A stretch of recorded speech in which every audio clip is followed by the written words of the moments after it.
G. Willikers here, and welcome back to the Holy Land.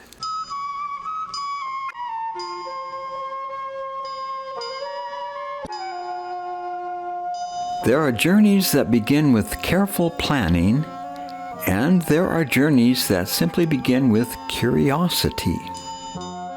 When we first entered Jerusalem through the Jaffa Gate, I happened to notice a small stairway climbing onto the ancient city walls. That is the Rampart Walk. Before we leave Jerusalem, I want to do that. Little did I know how much more complicated that wish would become. Today, we found ourselves on the opposite side of the city, near the Lion's Gate. Quite by accident, we spotted another staircase. Could this be another entrance to the famous Ramparts Walk? Well, there was only one way to find out. Finding the entrance turned into something of a pilgrimage all on its own. The signs were not obvious. As we walked, one path ended in a schoolyard. It continued into what looked like someone's neighborhood. Stone passages twisted unexpectedly. We climbed stairs that seemed never-ending and to lead nowhere. More than once we wondered if we should simply turn around. So much of life feels exactly like this. We imagine the destination clearly enough. It is the path that is confusing. And perhaps faith is less about always knowing where we are than trusting the one who does. Then came a very happy surprise of the day. Ahead of us appeared several young Arab boys. Our traveling companion happened to be carrying a little battery-powered fan. Crazy. You? Me? Why?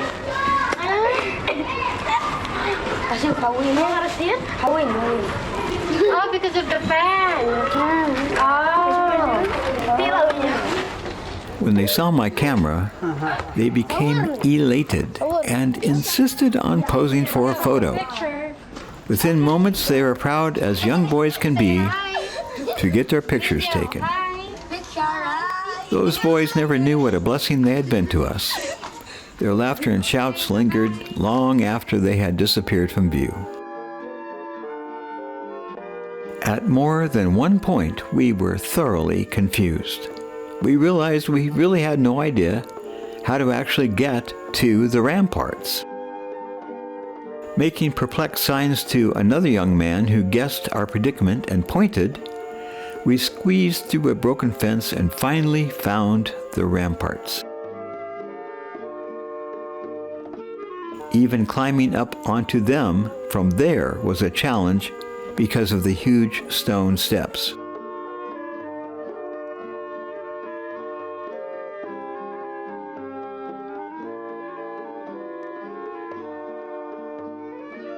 At last there we were, standing atop the ancient walls of Jerusalem, and the next round of our adventure had begun.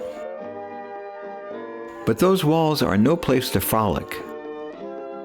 From below, they are broad and imposing, but behind them, the defenders walked a dangerous path. In some places, the ledge narrows to scarcely 18 inches. Today, a sturdy steel railing keeps careless visitors from disaster. For the soldiers who once defended these walls, there were no railings, only open air. One careless step, one moment of distraction, and the battle would already be over. I found myself wondering about the crusaders who stood watch here. Night after night, summer heat, winter rain, eyes searching the horizon for approaching enemies. The walls they defended were made of stone, but the walls every Christian must defend are less visible. Faith, hope, integrity, humility, but no less in need of strong defenses. These also require constant vigilance because the enemy never announces his arrival. The higher we walked, the stranger Jerusalem became. Guidebooks never show this side of the city. Instead of famous shrines, we looked into ordinary lives.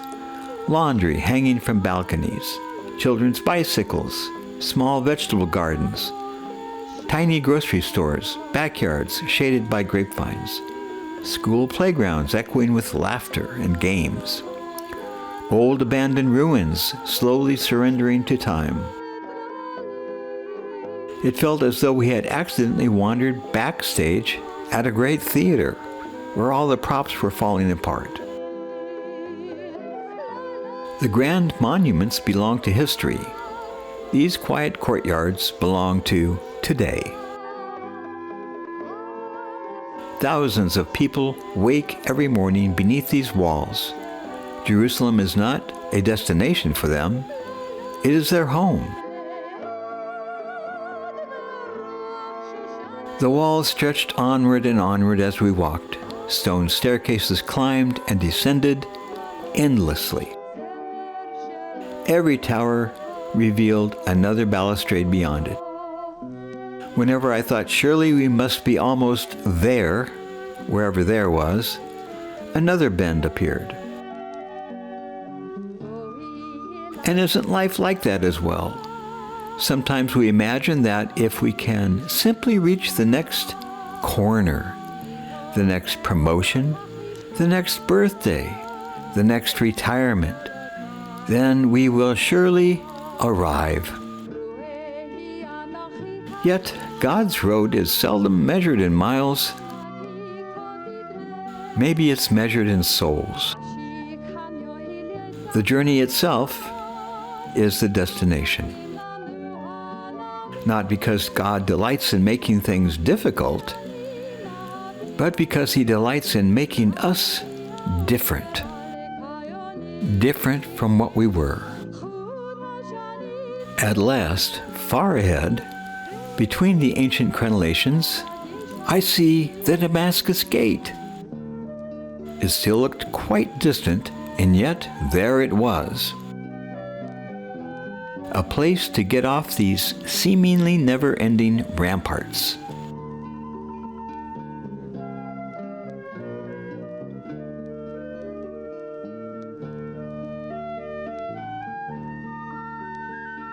Jesus once placed a child before His disciples and told them that unless they became like little children, they would never even enter the kingdom of heaven.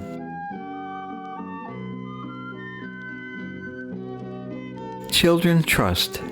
Children show love. They laugh easily. They see people before they see categories.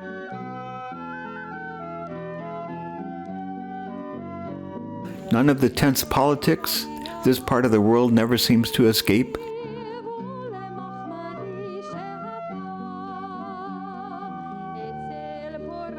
No suspicion, no barriers, just children.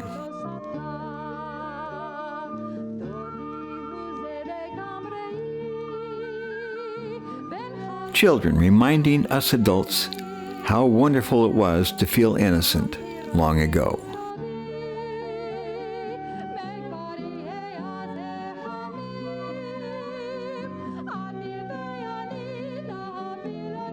When we reached it, there was an unexpected reward. Standing on the backside atop one of Jerusalem's most famous gates, we were able to look across the rooftops of the whole holy city. The Dome of the Rock shimmered in the sunlight. Further away rose the Church of the Holy Sepulchre, and many other mosques and churches raised their steeples and minarets into the air. Centuries of faith, conflict, prayer, pilgrimage, all in one view before our eyes. And we got to be part of it. From this height, the city seemed peaceful enough. There is a spiritual message in that as well. Problems that are overwhelming at the ground level often appear very different when viewed from a higher perspective. Just as we thought we were done and had completed the walk and were going to be able to get down, our little adventure took a very unexpected turn. To descend to street level, we had to pass through a heavy iron turnstile. Simple enough, or so we thought. But once we stepped through, the turnstile locked behind us. Ahead stood another gate that we should have looked more closely at before going through the turnstile. It was locked, very locked, with a big iron bolt. And all around us were bars as well. No way out but through that locked gate. For the first time that afternoon, we were genuinely stuck. Just about then, a group of young Muslim girls appeared. They were delighted to see us. They laughed, wanted their picture taken. They seemed wonderfully amused by these confused foreign pilgrims imprisoned between two gates. أتمنى لا تنزلينا عن الموقع الاجتماعي. منع. هاي. غير كنت كتبت. بتصورنا ولا؟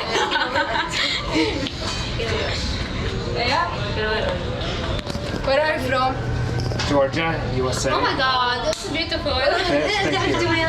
Georgia. You know Georgia? No, I said United States. United States. This time. Yes. Nasrael. Yes, we know. Thank you. هلا الشرطة. How old are you? سلوان. لا 15. We're 15. Oh, wow. My birthday. My birthday. Oh, wow, congratulations.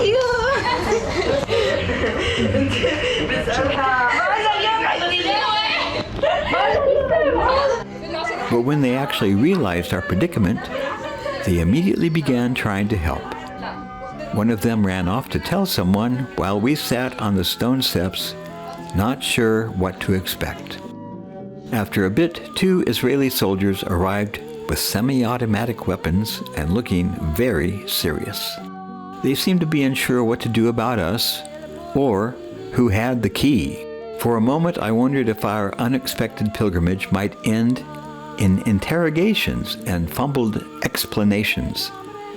Sorry, we are just tourists who thought we knew how to get down. But soon another officer appeared, looking very official.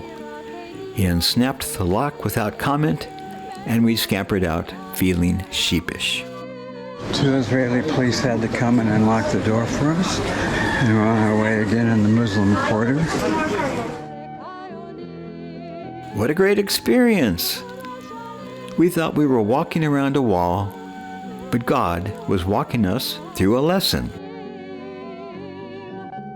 Earlier in the day, it had been young Arab boys whose simple joy brightened our walk. Now it was Muslim girls whose cheerful kindness rescued us. Sometimes angels carry school books and want their photos taken. Today, Mercy arrived with laughter, speaking only a few words in English. And, as a final lesson, there we were at the Damascus Gate in the Muslim quarter. We thought we must have circumvented the whole city with all that effort, all that climbing, all those staircases. And yet, we had only gone about 1/5 of the way around the old city. Jerusalem cannot be conquered in a day, nor can the Christian life. We might begin believing that holiness lies just around the next corner. Years later, we discover we have scarcely begun the journey. Yet Christ does not measure us by how much ground we have covered. He only asks that we keep walking, one careful step after another, until by His grace we finally arrive at the city whose walls no enemy will ever threaten, the heavenly Jerusalem. That is the destination every pilgrimage has really been leading us toward all along. And perhaps every unexpected detour has actually been part of the way.